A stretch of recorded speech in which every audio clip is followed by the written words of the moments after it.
16 mu magambo make ntago ntasaga ngewe ndimo n'umuntu wari wese cyane ko nta muntu n'umwe nigeze mbuza gufata umugati we cyangwa se nkakora ku isahani nkawushyira ku yanjye. Ibyo nibyo ubundi twari gupfa, cyangwa se ntawe natwariye umugore, ibintu abagabo bapfa ntago ngiye numva hari n'umwe tubipfa muri abo. Ubwo rero bisigaye n'ababicuruza n'abishakamo amakashi, kandi numva naranabirenze. Yego, Melodie uri umuhanzi nyarwanda, uri umuhanzi mwiza, uzi kwitegereza abahanzi ukareba umuhanzi ukavuga ati uyu muhanzi afite impano, afite talent, hari ikintu afite gifatika. Ugereranyije umuntu witwa Yago, urabona talent afite, urabona wamusobanura gute mbese mu magambo make kuri passion yiwe y'ubuhanzi? Ni umunyamakuru mwiza. Navuze kuri kote y'ubuhanzi.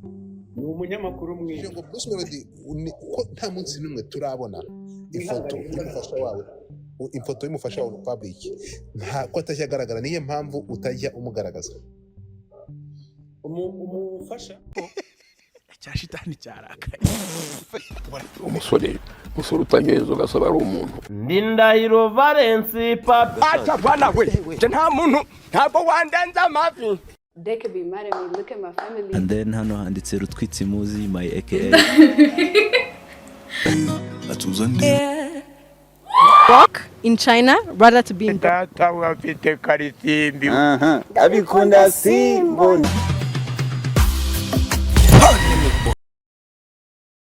Buri umuntu wahohotewe cyangwa wagize ikibazo, ufite ikirego, hari inzego babijyanamo kandi zikabikurikirana zikabikemura. Iyo umuntu atari agiye akaza aha ntago aba ari gusa, agomba kuba ari n'ikindi kintu.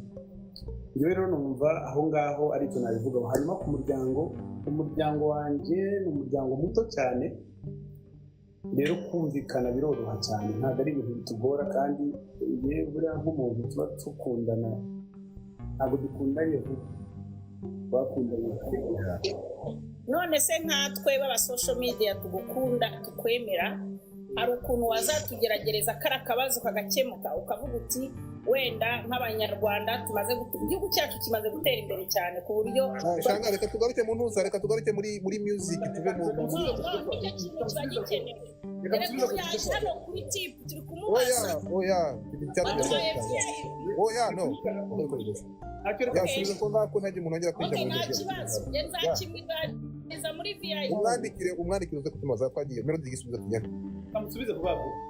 Urumva iyo umuntu akubonaho ikibazo akaba atifuza kugikemura mu buryo bukwiye, ubuse nzireke umuntu ngo mumujyane ukuntu kongere nabikemura. Nyumva neza nawe agomba kutworohereza uri umuhanzi wacu twemera mana. Urumva nyine kunyohereza ibintu bitandeba, ikintu cyonyine nabikorera ni ukubyignoringa, nawe wakongera kubimbaza singusubize. Ntabwo bizongera, narangije ngiye. Urakoze cyane shanga katwumva abandi hangana twagiye. We baby ufite ikibazo ushaka kubaza cyangwa ushaka kuza no kwitsinaza nta kintu cyo kubaza? Ariko hari umuntu kubaza abandi babaza ntizikiraza ndaza kukibaza rero. Ubwo niyo uza kukibaza kankuma wenda kuzamura uburyamye aho hasi. Twagiye hano umuntu aranditse avuga ngo Bruce Melodie waza dukoreye indirimbo y'Imana. Subiza ikibazo twihuta. Indirimbo y'Imana ndayifite. Yego reka mbere kuri abisa ndabasha guhindukira kamera ngo kanyagwa. Ya shamusa birancanze none haranahiye n'ibintu byari birimo bivanye. Imana birangire.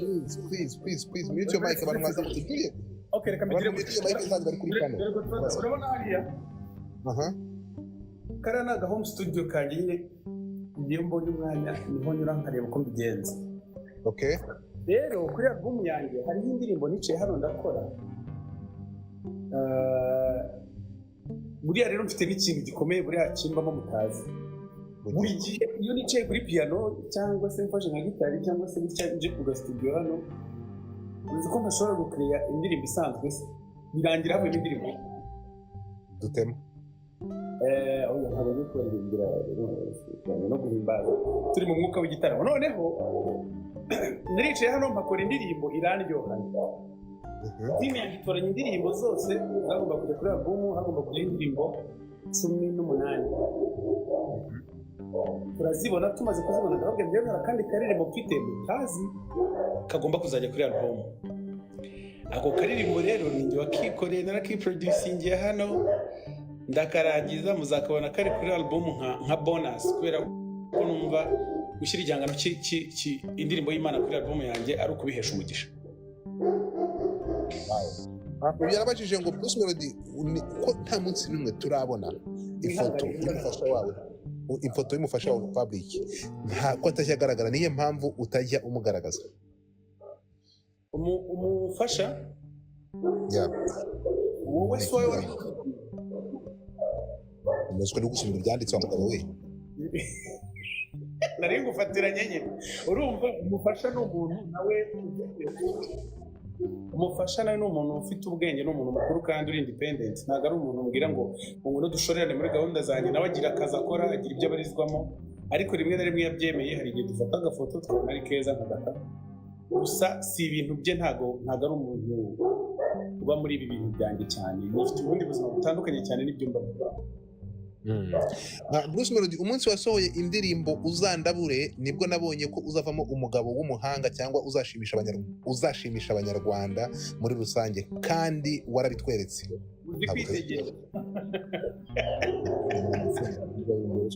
byanditse uwo ngo nuwanditse uko azi kwitegereza cyane areba kure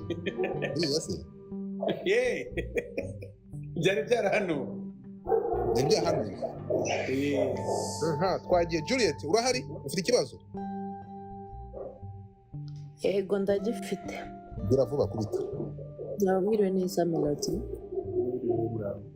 Yego, njye ndashaka kubaza, hari abantu benshi b'abasaza tubona mu muziki ba Koffi Olomide n'abandi benshi, ugitekereza kuri retirement hari igihe kizagera ukareka umuziki, ese nuwureka uzakora iki? Do you plan to do something else after, cyangwa uzaririmba paka ku mwuka wa nyuma? Ntabwo nzagwa kuri stage, urumva nako sinifuza kuzagwa ku rubyiniro kuko sinjye upanga uko bizarangira, ariko n'ubu ngubu n'uyu munsi hari ibyo ndi gukora bindi byunganira nyine umuziki kugira ngo ubuzima burusheho kugenda neza, kuko ntabwo nawukora wonyine birumvikana, nubwo mbizi ko wonyine wabasha kuntunga, ariko ntekereza ku muryango n'iterambere ryisumbuyeho no kugerageza gushakira mu bindi, ariko ntabwo mbikora kugira ngo bizamfashe ninde ko umuziki uko sinteganya kuzawureka. Akabazo ka nyuma, iyo umuntu ari umuhanzi kuko ntabwo ndi bujya mu matiku, ariko akenshi hari igihe uhura n'ibitero byinshi, yaba kuvuga yaba ibintu bigukomeretsa, ninde muntu wungiraho bwa mbere iyo ikintu nk'icyo kibaye kuri wowe? Ni famille hano mu rugo, hano niho byose birangirira. Buriya ku muhanda, hano kuri social media n'ahandi hose hari igihe ibintu biba bikomeye nyine ku rwego ubitekerezaho ukabitindamo, cyane cyane ku muntu nkanjye. Gusa njye namaze kumenyera kuko maze imyaka myinshi mbinyuramo cyane, ariko iyo ndemerewe nyine, iyo numva umutima wanjye utorohewe, ahantu hambere bibera ni hano mu rugo. Ngira abakobwa, umukuru aritonda ariko umuto yarakubagana cyane, ntabwo yagusaza ngo wibuke ibisigaye. Sinzira wamusubije. Aha, iyo mbwa ko yasaze turashize.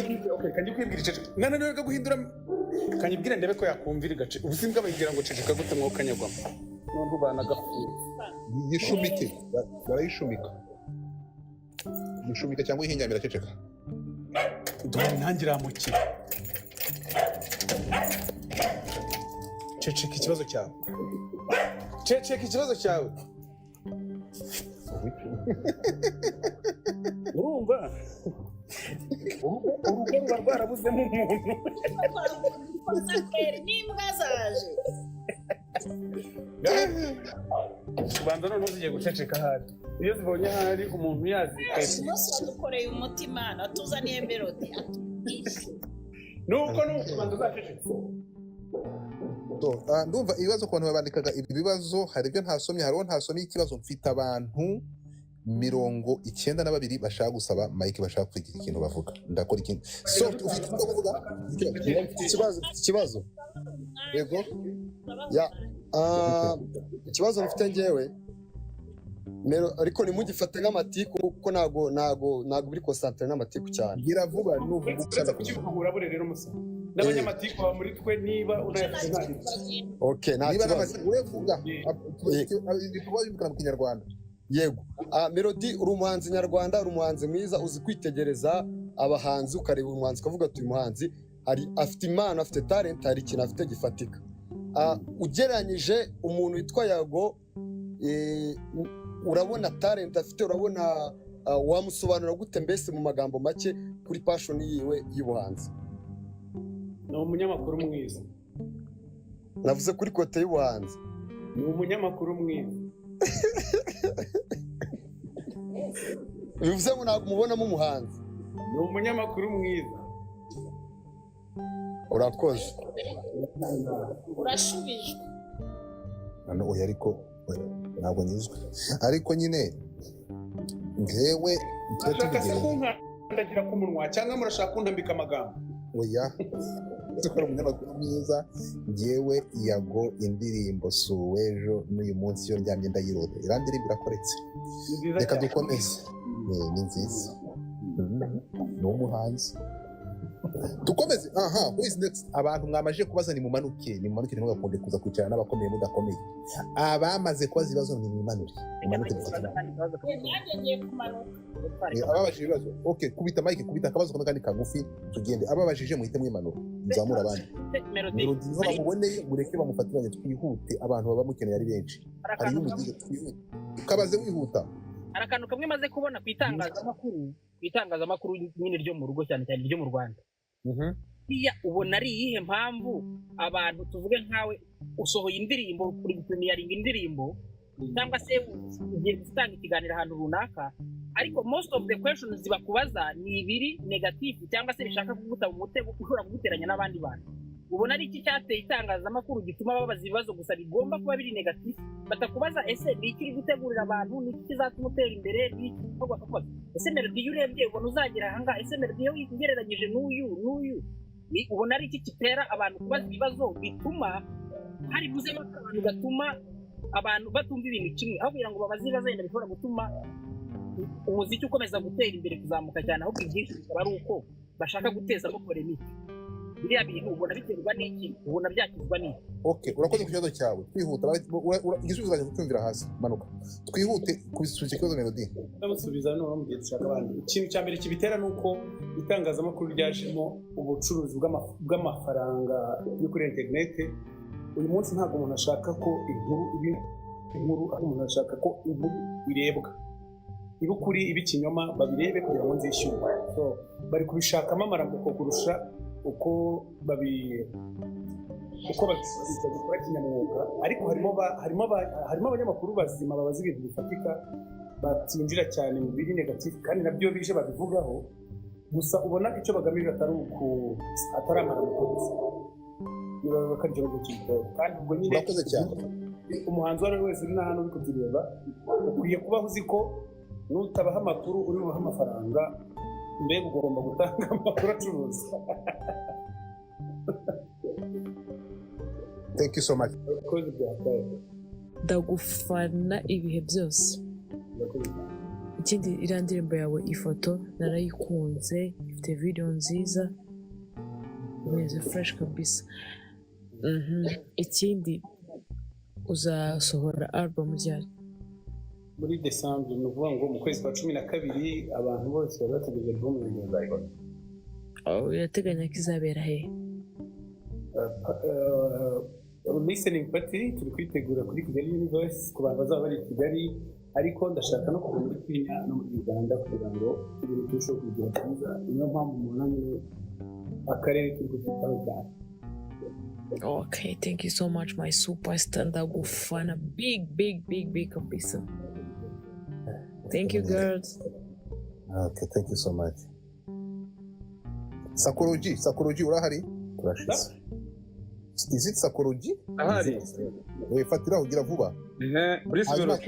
Akurikireho ngabo. Ngenda gukunda cyane, ibyo ni ntabwo ibintu by'amatiku byo bara nta mwanya nkunda kwibonera. Ikiretse niyo bambwira ngo yakoze ibikisi. Nanjye ibyo nkora bitari byiza ni byinshi. Bo korabo yawe na Kofi ko ari cyo kibazo nyamukuru yari iriho imeze urumva sasa ubundi ngiye sinkunda ibintu byo kubekera rero mpamvu abantu bambajije ibintu numva bishobora wenda gusohoka neza ariko amabwiza ukuri n'ubundi zikamuhera zitahari. Kofi twahuriye i Kigali dupanga gukorana turanatangira projet biragenda, ariko ari ukuntu abahanzi bakuze cyangwa se by'umwihariko abahanzi bo muri Congo batoroshye nyine gukorana nabo. Abahanzi bo muri Congo hari ukuntu nyine utamenya, rero byagenze bityo ntabwo natanga details z'ibintu byose, gusa byagize gutya umusaza ati tuzakora ejo, turabiplaninga turataha, ariko hari ibyo twari twakoze nawe yamaze kuri codinga, gusa numva indirimbo ituzuye aragenda. Rero twongera gupanga kuzahurira i Paris, nza kuhagera yahavuye nawe yagiye mu kindi gitaramo, twongera guhurira muri Kenya dusanga producer yatangiye indirimbo ntaho hari, no kuvuga ngo byagiye bizamo ibintu byinshi, gusa kuko ahari kandi tubiziranyeho igihe icyo ari cyo cyose twahurira, kubera ko n'umuhanzi nkunda kandi nubaha, niyo mpamvu igihe cyose twahurira twagakora akazi nta kibazo. urakoze cyane. Nongera nibutsa abantu especially ku bantu bari muri Canada, hano dufite hafi 900, ku bantu muri Canada, ku bantu bari muri Amerika, hari igitaramo kizatangira amatariki 26 ni tour plus Melodie agiye gukorera mu mijyi ine iri confirmed right now. Hari igitaramo azakorera muri Canada, ntekereza ko turaza kubaha site cyangwa uburyo mugomba kugura amatike. Ni igitaramo kizabera muri Canada kuva tariki 26 z'uku kwezi, tariki ya mbere iya kabiri, ndetse no muri Toronto ntekereza ko ari umunsi wa nyuma azakorera igitaramo. So afite iyo tour. Uri muri Canada, please ntucikwe. Igitangaza agiye kuba kwita ikintu bita umuziki muvi imyuna, urumva? So kuvuga nka nawe ni manzi urabeshya, ugerageza ushyiremo akaruka unanigijwe gukeye nuko muri kuri flyer nuko bimeze. Urabona ko bimeze fresh. Bruce Melodie arafata umwanya atubwire. Bruce Melodie ngomba tubwire ngo tegura ikintu kihe kuri flyer aha ngaha. Muzahaguruka ngiye icyo navuga rega cyadanje nuko ndi tayari, ndaza niteguye, ibitaramo byose bizaba biri live. Buriya ngira imiziki myinshi ku buryo rimwe na rimwe hari niyo nibagirwa. Ejo bundi twari turi mu gitaramo Rusizi, abantu banyibutse indirimbo ivuga ngo usiguhisha iwacu ni mu cyaro, ni kwivuko kwifishi y'umuryango, dore naha nawe jya uhita imuhira, dore naha naje mu mujyi mvuye, karibu kwetu karibu nyumbani. Nari naragoswe, none tugeze mu cyaro barandabura baravuga ati we. Ubwo rero abantu bafite n'indirimbo batekereza ko ushobora kuba ntazaperforminga, nazo bagiye bagenda bagira gutya, batwandikire tuzongere ku zindi. Gusa bafite indirimbo nyinshi, iyo nje mu gitaramo mpava zose izo abantu bakeneye nziririmbye, kuko nditegura nkanategura ibyo nzakora. Rero nabafatiye umwanya uhagije, abantu bazaza nzabaha show fresh. Thank you so much. Twagiye Jojo. Godfather ngiye akanshaka kwibaza. Ngane gato. Reka mfate Jojo then uraza kumukurikira. Watermelon ufite na app. Twagiye Jojo. Yes, Godfather. Wiriwe. Mwiriwe. Ikibazo cyawe, ikibazo ufite ubaza Melodie? Yes, ikibazo nashaka kubaza Melodie. Nagira ngo mubaze kuri iyi saga imaze iminsi ivugwa hagati ye na Yago na Debeni, niba yumva we ku ruhande rwe nta ruhare yaba abifitemo kuri itangazamakuru. Ndakomyutinze nabasabye ko ibyo bintu by'amasaga ntabwo turi muri saga, muze munyumve, turi muri promotion. Jesus Christ, ubu murashaka kugira ngo itiko ritutubere ibitiko, umuntu utari baze kubyerekanye n'imiziki ya Melodie, umuntu utari baze kubyerekeranye n'igitaramo bari gutegura. Ndabasabye ndabubaha ndabakunda muzi ko mbatinya kubi nta keza kanyu tuvuge ku bintu bifite umumaro s'il te plaît muri ngo ngiye kuza kugira cyerekanye n'itiku ngo sinzi ngo Jojo you know I do respect you ariko ibintu ndabizi no hano uvuga ngo ama YouTube reka basabe ni ukuvuga ngo ahangaha byaba bigiye kuzana ubusharire cyangwa n'ibindi bikaza tuvuge kuri promotion y'igitaramo turugushyikira umuhanzi ugiye kujya kurira indege my friend kuva i Kigali ushika Ottawa ni amasaha 18 niba ntibeshye 16 mu magambo make ntago ntasaga ngewe ndimo n'umuntu wari we wese cyane cyane ko nta muntu n'umwe nigeze mbuza gufata umugati we cyangwa se nkawukora ku isahani nkawushyira ku yanjye ibyo nibyo ubundi twari gupfa cyangwa se hari ntawe natwariye umugore ibintu abagabo bapfa ntago ngiye numva hari n'umwe tubipfa muri abo ubwo rero ibisigaye ni ababicuruza n'ababishakamo amakashi kandi numva naranabirenze sana reka tugaruke kuri promotion y'igitaramo tugaruke ku bihangano bya Bruce Melody ibyo bindi ndabasabye Jojo sister urabizi ugerageze unyumve so hari ibyo ntashaka ko bigira kandi ubyumve pe sibyo yes nabyumvise gatfa nabyumvise kandi nicyo nashakaga kumenya kubera ko hano hanze muri social media biba bivuga kwinshi gutandukanye oya ibyo ngicyo tubwire uyu munsi ndabizi ko iyi nkuru iyi live uyu munsi ntabwo iza kugurisha ko ntatikuriza kuvugirwamo ntabwo iri bigurishe iragurisha wenda ntibatange menshi ntabwo ariko na gato kava kwiguye ntabwo uza kwapromotinga igitaramo ndabazi ariko nujya kuvuga inguti ya nyiranzage baraza bajye kugifata ndabazi so reka dukomeze gatoya rero twagiye singles connect umwe rukumbi wemeye gushyingira uri mu gihombo Bruce Melody n'umupapa wubatse ntabwo ari umujene yagira muri Canada singles connect ndabizi bafatiyeho twagiye singles connect niki ufite cyangwa n'ikibazo yoza kuri Melody umwe mu bahanzi dufite babakozi abo twita munyakazi uyu nakasa mutwe nagiye kuri live namubwira ngo iyo nkwitegereje ubundi buri tukora mu kinyarwanda namubwira ngo kiri hahira yahise amanuka ngendera imbere y'abantu kuri aya munsi ntimanuye bantaye ibishanga so umugabo nuko bigenda ari kunyishyura so single do you have something to ask yeah go ahead ihute mfite ikintu cyo kubaza andi ndashaka kubaza inama yagira umuntu uri ku the advice you could give to someone who's stepping up in the fame ni inama yahereza umuntu uri ku tera intambwe muri fame yamuha fame as an artist cyangwa nk'umu influencer cyangwa fame muri rusange muri rusange utangiye kumenyekana utaruzwi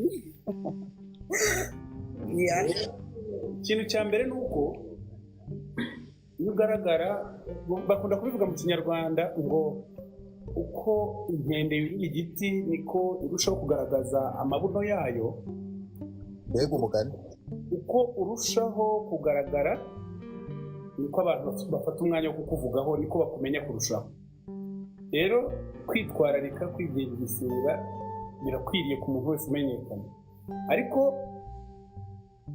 no kuvugwa ukwiye kuba warabyakiriye mbere yo gutangira urugendo rwawe rwo kumenyekana kereka iyo umenyekanye utabishaka ariko iyo umenyekanye ari ibintu ushaka ari ibintu ukunze ugomba no kwitegura kuvuga iyo bakuvuze nawe uvuga abandi babandi wavuze nabo bafite uburenganzira bwo kugaruka bakakuvuga hari abantu bamenyekana bamara kumenyekana akavuga ngo sinzumva umuntu n'umwe mvuga kandi bavuga abandi ubu uri igifura ubu uri selfish uvuga ngo niba bisemo kwicara ukaganira ku muntu ndetse nk'ubu ngubu Bruce Melody hano Godfather aricaye aramvuze iyo mvuze akwiye kwakira ko nawe hazaza abandi cyangwa se nanjye nkaza nkamuvuga akenshi rero ibyo nibyo bigora abantu umuntu kumva arenda kuziyahura avuga ati baramvuga baranyanga ntabwo bakwanga kuko wavuze abandi nawe igihe cyawe kiragera ukavuga rero advising natanga nuko ikinyabupfura urakiruta byose iyo ugaragaje uburere byonyine ubwabyo bishobora kubyara amafaranga hari nk'abantu bashobora gukorana nabo kubera ko mbona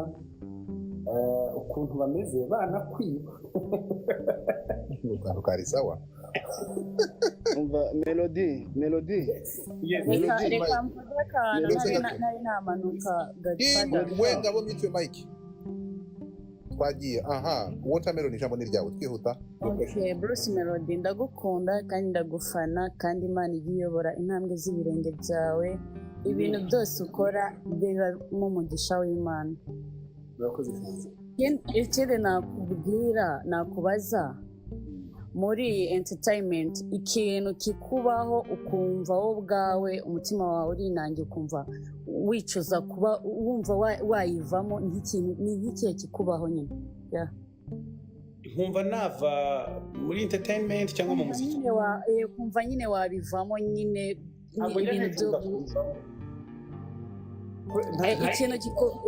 ikintu gishobora kukubabaza nyine ukumva nyine urigunze ukumva nyine kigukozeho kwa nkoraho se buriya ugira ngo ni byinshi ibintu binkoraho se hari kera nibwo wenda nk'umuntu yambeshyeraga ikintu gishobora kungirira nabi cyangwa kungeza ahabi kumva umutima wanjye uraremerewe ariko nubwo byabaga gutyo sinumvaga nabivamo naho uyu munsi bwo kuko mbona ko iterambere rishoboka kuko mbona ko ibintu byabyara umusaruro kuko mbona ko uretse nanjye n'umuryango wanjye na karitsiye ntuyemo n'umujyi mvukamo n'igihugu ubwacyo byashoboka nta exit mbona yo kubivamo icya mbere ni ukubikora neza ibitagenda neza nabyo ni ukurwana nabyo nta kundi